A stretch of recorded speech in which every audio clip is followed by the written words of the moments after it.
নমস্কার বন্ধুরা, আমার চ্যানেলে আপনাদের স্বাগত জানাই। আজকে আমি আপনাদের বানিয়ে দেখাবো পেঁয়াজকালি কাতলা মাছের ঝোল।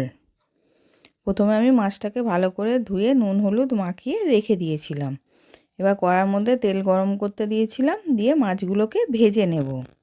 সব দিয়ে দিলাম মাছগুলো, দিয়ে এবার এক পিঠটা হয়ে গেছে আর এক পিঠটা উল্টে নিচ্ছি।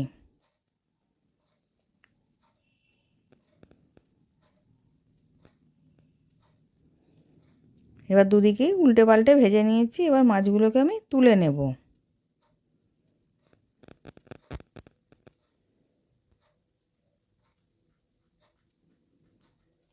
এবার ওই তেলের মধ্যেই আমি আলুগুলোকে ভেজে নেব।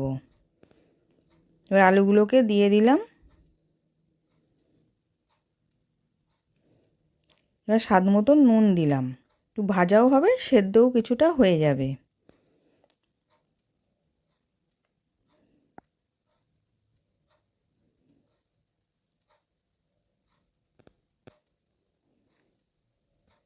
এবার উল্টে পাল্টে ভাজা হয়ে গেছে আলুটা, আমি তুলে নিচ্ছি।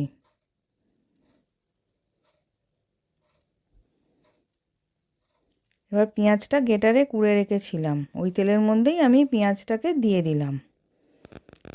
দিয়ে ভালো করে পেঁয়াজটা ভেজে নেব।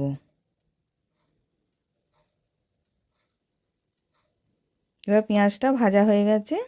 এবার আমি একটু মশলা দিয়ে দেব। আদা পেস্ট 1 চামচ, রসুন পেস্ট 1 চামচ, কাঁচা লঙ্কা পেস্ট, কাশ্মীরি লঙ্কা গুঁড়ো, হলুদ গুঁড়ো দিয়ে ভালো করে কষিয়ে নেব, যাতে কাঁচা গন্ধটা চলে যায়।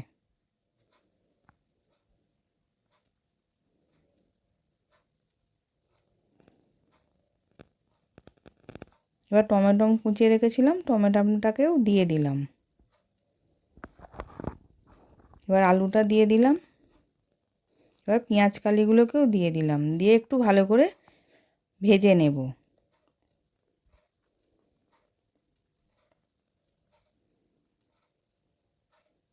এবার স্বাদ মতন নুন দিয়ে দিলাম।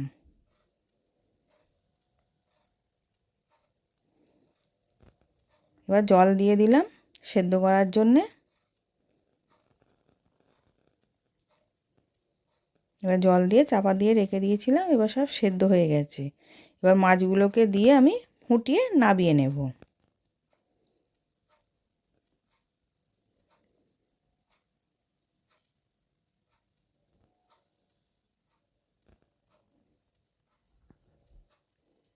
এবার ভালোভাবে ফুটে গেছে, ওপর দিয়ে আমি একটুখানি ধনেপাতা কুচানো দিয়ে দিলাম।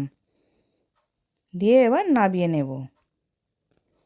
এবার রেডি। আশা করছি ভিডিওটা ভালো লেগেছে। আমি হাজির হব আর এক নতুন রেসিপির সাথে।